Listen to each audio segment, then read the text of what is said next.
नमस्कार, आप देख रहे हैं द बिहार टॉप में हूं आदेशपुरी गर्दी बाग में हूं मैं। रात के 10:30 बज रहे हैं और बता दें गर्दी बाग का माहौल एकदम बदला बदला है। चहल पहल है, बहुत बड़ी संख्या में छात्र हैं और बदबू आने वाले जगह गर्दी बाग में अभी एक से एक खाने की खुशबू आ रही है। हमारे साथ हैं दिलीप और बता दें आपको हम कि 4 दिनों से इनका धरना प्रदर्शन चल रहा है। टीआरई एग्जाम को लेकर है, बीएसएससी को लेकर है, दरोगा परीक्षा को लेकर है। जितने भी छात्र आ रहे हैं सभी के मुद्दों को उठाया जा रहा है। दिलीप जी, 14 दिन है, क्या कर रहे हैं? जोश कैसा है छात्रों में? जोश तो काफी हाई है और जैसे जैसे दिन बीत रहा है वैसे वैसे अभ्यर्थियों का जोश हाई हो रहा है और संख्या भी बढ़ रही है। और खासियत ये है कि महिला अभ्यर्थियों की संख्या बढ़ती जा रही है। कल भी 300-400 के करीब महिला थी, आज भी 300-400 के करीब महिला अभ्यर्थी थी। और हम अपील भी करते हैं कि जितनी भी महिला अभ्यर्थी हैं आप सभी आंदोलन में आइए, भीड़ दिखाइए। और जितने बॉयज हैं उनसे भी आग्रह करते हैं कि आप सभी आइए आंदोलन में। ये क्रम लगातार चलता रहना चाहिए। 1 करोड़ से अधिक स्टूडेंट्स है जिनके मुद्दे को हम उठा रहे हैं। टीआरई 4 है, बीएसएससी है, दरोगा सिपाही है और उसके बाद अलावे 17वीं बीपीएससी है, सिविल से बाहर। जी, लेकिन ये सोशल मीडिया पर कमेंट्स में आ रहा है कि केवल लग रहा है कि टीआरई 4 पर ही फोकस आपका ज्यादा है, बीएसएससी पर कम है, दिक्कत में कम है। हमारे लाइब्रेरियन का भी मुद्दा उठा रहे हैं। अभी लाइब्रेरियन वाले अभ्यर्थी आंदोलन में रहते हैं, रात में भी यहाँ सोते हैं। लाइब्रेरियन वाले अभ्यर्थी रात में भी सोते हैं, दिन भर रहते हैं। लेकिन बीएसएससी वाले, दरोगा सिपाही वाले कितने लोग आते हैं ये खुद तय कर ले। ये लोग आते नहीं है बीएसएससी वाले। कल तो आए थे लेकिन संख्या कल बहुत कम आए थे और कल के बाद फिर नहीं आए। 10-12 लोग कल बीएसएससी वाले आए थे, 10-12 लोग। संख्या कितनी है? 50 लाख। 50 लाख से अधिक है संख्या बीएसएससी वालों की, लेकिन 10-12 लोग सिर्फ आए थे। वो आज वो भी नहीं आए थे। तो आइएगा तब ना, ऐसा नहीं है। हम सभी के मुद्दे को उठा रहे हैं। अरे बीच में हम सभी के मुद्दे को उठा रहे हैं, लेकिन आपको आना पड़ेगा क्योंकि यहाँ सरकार के लोग रहते हैं देखने के लिए किस मुद्दे को लेकर कितनी जनसंख्या है, स्टूडेंट्स कितने लोग आए हैं, सब देखती है सरकार। तो सिर्फ हमारे कह देने से नहीं होगा, आपको आना भी पड़ेगा, भीड़ दिखानी पड़ेगी। हम तो आपके मुद्दे को बोल ही रहे हैं। टीआरई 4 के बाद तो बीएसएससी का ही मुद्दा बोलते हैं, उस पर लाइब्रेरियन का, दरोगा सिपाही का बोलते हैं। अब 5 मुद्दे हैं, 5 मांगे हैं। तो जैसे बीएसएससी को लेकर कुछ डेडलाइन जो होता है बीएसएससी को लेकर कि हाँ भाई आगे क्या करेंगे, दबाव भी बनाने का कोशिश, ये सब। ये तो दबाव बनाने के लिए नहीं यहाँ धरना पे बैठे हैं और यहाँ पे सारा मुद्दा है। ऐसा नहीं कि टीआरई 4 का तो मुद्दा नहीं उठा रहे हैं। हम जहाँ भी बोल रहे हैं, जो भी हम मांग पत्र भी दिए हैं, सरकार के पास भेजे हैं, उसमें भी बीएसएससी का मुद्दा है। सेकंड पे रही है, दूसरा नंबर पर बीएसएससी का ही मुद्दा है, तीसरा पे लाइब्रेरियन का है, चौथा पे दरोगा सिपाही का है, 5वां में बीपीएससी सिविल सेवा का है। शिक्षा मंत्री जी अब अपना पल्ला झाड़ रहे हैं, सब कुछ बीपीएससी के माथे जो है वो कर रहे हैं कि तो बीपीएससी को एग्जाम देना है वो समझे। अब ये तो जवाबदेही से बचने वाली बात हुई। बीपीएससी कहे कि शिक्षा विभाग ये कह रहा है, शिक्षा मंत्री कहे कि तो बीपीएससी कर रहा है। तो ये तो जानबूझ के वो उसके कंधे पे बंदूक रखे, वो उसके कंधे पे बंदूक रखे, तो ये तो बहानाबाजी हुआ ना। शिक्षा विभाग, आपको याद होगा, निगेटिव मार्किंग टीआरई 1 में लाया गया था विज्ञापन में, और 10-15 दिन के बाद टीआरई 1 से निगेटिव हटा दिया गया। और उस समय कहा गया कि शिक्षा विभाग का ये निर्देश है। डॉक्यूमेंट्स वेरिफिकेशन शिक्षा विभाग, ये बीपीएससी को करना था। बीपीएससी ने डॉक्यूमेंट्स वेरिफिकेशन करना शुरू कर दिया था, पीआरटी का हो भी गया। शिक्षा विभाग का आया आदेश का, ये निर्देश का ये लेटर आया कि डॉक्यूमेंट्स वेरिफिकेशन बीपीएससी नहीं कर सकता, शिक्षा विभाग खुद करेगा। जब इतना बड़ा चेंज शिक्षा विभाग कर सकता है कि डॉक्यूमेंट्स वेरिफिकेशन के लिए रोक सकता है बीपीएससी को, जबकि ऐसा होना गलत था। सप्लीमेंट्री रिजल्ट के लिए भी रोक लगा, सप्लीमेंट्री रिजल्ट के लिए रोक लगा दिया। और ये आप कह रहे हैं कि एक परीक्षा, और ये तो तय करना है शिक्षा विभाग को कि क्या सिलेबस होगा। एग्जामिनेशन का टाइम चेंज शिक्षा विभाग से संबंधित है तो सिलेबस शिक्षा विभाग तय करता है। बीपीएससी उससे राय लेके तय करेगा, ऐसे नहीं कि बीपीएससी से कर देगा। जॉब का जो नेचर होता है, उस जॉब के नेचर के अनुसार सिलेबस तय होता है। अब इंजीनियरिंग से संबंधित कोई परीक्षा है और उसमें अगर आप पूछ दीजिए कंप्यूटर से संबंधित, आप पूछ दीजिए एग्रीकल्चर से संबंधित, तो ये तो नहीं चलेगा ना। अब आर्ट्स विषय से संबंधित कोई परीक्षा है, उसमें आप पूछ दीजिए मैथ का, उसमें पूछ दीजिए नीट का, इंजीनियरिंग का, तो ये तो नहीं होगा। तो यही काम अभी बिहार में शिक्षा विभाग के द्वारा हो रहा है कि एग्जाम किसी और का, जॉब का नेचर कुछ, सिलेबस है कुछ।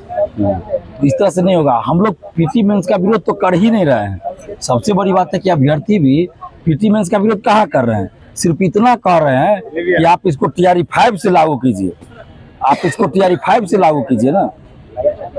10 महीना 11 महीना बाद तो आप TRE 5 का दीजिएगा ये विज्ञापन, तो उस समय से आप कीजिए लागू। अभी तो कर रहे हैं, अभी जो जिस पैटर्न पे तैयारी कर चुके हैं उसी पैटर्न पे आप एग्जाम लीजिए, ना तो लेट लतीफी हो जाएगा। आप चाहते हैं पीटी मेंस के नाम पे 4 साल 5 साल पंचवर्षीय योजना बना दें, तो ये नहीं चलेगा। हम सिर्फ इतना कहना चाह रहे हैं कि आप TRE 4 में एक्सपेरिमेंट नहीं कीजिए। अगर आपको एक्सपेरिमेंट TRE 4 में करना है तो आप रिजल्ट से पहले डॉक्यूमेंट्स वेरिफिकेशन कराइए, आप रिजल्ट से पहले दिव्यांगता की जांच कराइए, आप 1 कैंडिडेट 1 रिजल्ट दीजिए। तो जो सही चीज है वो आप नहीं कर रहे हैं, लेकिन जो नहीं करना है वो आप कर रहे हैं, आप निगेटिव मार्किंग ला रहे हैं। ये सब चीज नहीं होना चाहिए। आप एक परीक्षा लीजिए, निगेटिव मार्किंग हटाइए।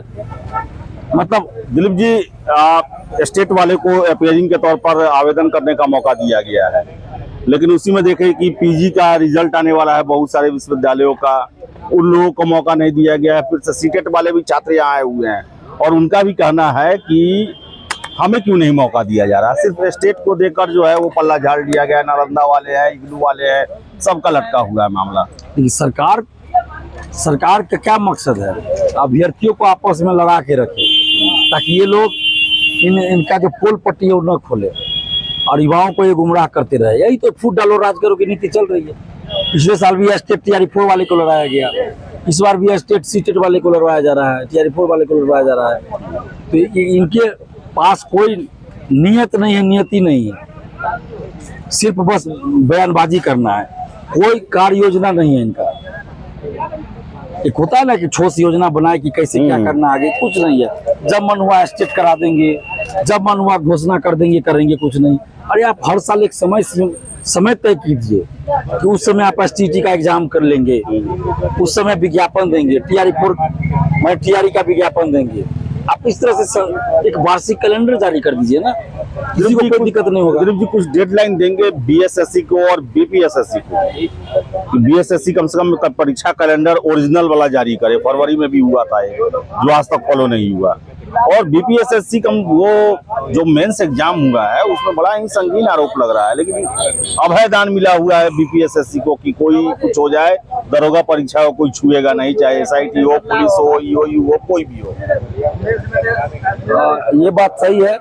BPSC में तो कई बार सुधार भी हुआ, हाँ, पेपर लीक उजागर हुआ, कैंसिल भी हुआ, लेकिन दरोगा सिपाही बहाली में भी CSBC में जांच हुआ है, जांच हुआ है, BSSC में भी जांच हुआ है, सब में हुआ। लेकिन ये BPSSC बिहार पुलिस अवर सेवा आयोग पहला ऐसा आयोग है जिसमें पेपर लीक होने के बाद भी आज तक ये साबित नहीं हुआ कि पेपर लीक है। मतलब ये बड़ा अजीब चीज लगता है। जांच ही नहीं होता है, जांच ही नहीं कभी सही से होता है। यहाँ तक कि एक बार हम लोग हाई कोर्ट भी गए थे, तो हाई कोर्ट ने भी आदेश दिया कि अगर आयोग को लगता है कि कुछ गड़बड़ी है तो जांच करवा ले। तो आयोग को तो गड़बड़ी लगेगी नहीं, तो जांच क्या करवाएगा। इसलिए हम उसके बाद कोर्ट जाना छोड़ दिए। लेकिन मैं यही कहूँगा, एक ही उपाय है, आंदोलन, भीड़ दिखाइए, सड़क पे उतरिए, उसी से सब कुछ होगा। BPSC में भी अगर कुछ हुआ तो आंदोलन से ही हुआ, BSSC में भी हुआ तो आंदोलन से ही हुआ। अगर CGL 3 के समय हम लोग आंदोलन नहीं करते तो एक शिफ्ट की परीक्षा रद्द नहीं होती, जांच नहीं बढ़ती, लोग नहीं पकड़े जाते। इसीलिए आप सभी आइएगा तब होगा। अभी जो ये छात्र न्याय सत्याग्रह चल रहा है गर्दनीबाग धरना स्थल पर, तो इसे बढ़ चढ़कर हिस्सा लीजिए BSSC वाले। अगर जितनी संख्या इनकी है उसका 1% भी आ जाए आंदोलन में तो BSSC का डेट आ जाएगा, संविदा वोटेज हट जाएगा। लेकिन ये लोग नहीं आ रहे हैं, तो ये अंतिम मौका है आपके पास। BSSC जो अभ्यर्थी है, छात्र छात्रा है, आपसे हम कह दें अंतिम मौका है आपके पास संविदा वोटेज हटाने का और एग्जाम डेट घोषित करवाने का और ऑफलाइन एग्जाम कराने का। अगर अभी साथ नहीं दीजिएगा, नहीं आइएगा, तो इसके बाद फिर आंदोलन नहीं हो पाएगा। ये निश्चित कितना बड़ा आंदोलन होगा जब इतना अभी हम लोग इतना जोर शोर से आंदोलन कर रहे हैं। यहीं पे रात में भी हम रहते हैं, सोते हैं यहीं पे सबके साथ। तो आप लोग आइएगा तब ना, आप घर बैठे रहिएगा तो कैसे होगा। आप कोचिंग में सेट बना रहे हैं, आपके गुरुजी क्लास चला रहे हैं, 3 साल से गुरुजी पढ़ा ही रहे हैं, तो पढ़ते रहिए, सेट बनाते रहिए, सेट बनाते रहिए, एग्जाम नहीं होगा। जी सहयोग मिल रहा है, अब खाने पीने की दिक्कत नहीं, अब कोई दिक्कत नहीं है, अब सहयोग मिल रहा है। स्टूडेंट सभी मुसल्लापुरहाट बिकनापाड़ी बाजार समिति से 5 लोग 10 लोग मिलकर स्टूडेंट खाना बना के ला रहे हैं। कुछ समाज सेवी लोग भी मदद कर रहे हैं, बुद्धिजीवी भी मदद कर रहे हैं, सभी लोग अब मदद करने लगे। तो अभी तक कोई आया है मिलने के लिए सरकार की तरफ से? नहीं, सरकार की तरफ से कोई नहीं आया, पता नहीं क्यों। उम्मीद है मिलने आएगा कोई? देखिए, हमें तो उम्मीद है, विश्वास है मुख्यमंत्री जी पर कि वो हम लोगों की मांगों को मानेंगे। और ऐसा नहीं कि पर्सनली अगर कोई सरकार के प्रतिनिधि नहीं आए बात करने तो उनको पता नहीं है, क्योंकि इतनी भीड़ में सरकार के तरफ से कोई क्या 10-20 लोग होंगे जो सारी सूचना सरकार तक पहुंचाते होंगे। इतना तो हम लोग भी जानते हैं। तो क्या डिमांड हम लोग का है, कितनी संख्या रोज रह रही है, उसमें महिलाओं की संख्या कितनी है, वो सारा डाटा हर रोज सरकार के पास जाता है। तो हमें निश्चित है कि रोज संख्या बढ़ रही है, तो ये सरकार को भी मालूम है। तो निश्चित है कि कुछ दिनों में सरकार हम लोग की मांगों को मानेगी, हमें विश्वास है। सम्राट चौधरी जी जब विपक्ष में थे तो हम लोगों के आंदोलन का समर्थन उस समय क्या करते थे। बीएसएससी CGL 3 के समय 4 जनवरी 2023, 31 अगस्त 2022 BPSC में परसेंटाइल के खिलाफ इस समय समर्थन करते थे, हम लोग का खुल के समर्थन करते थे।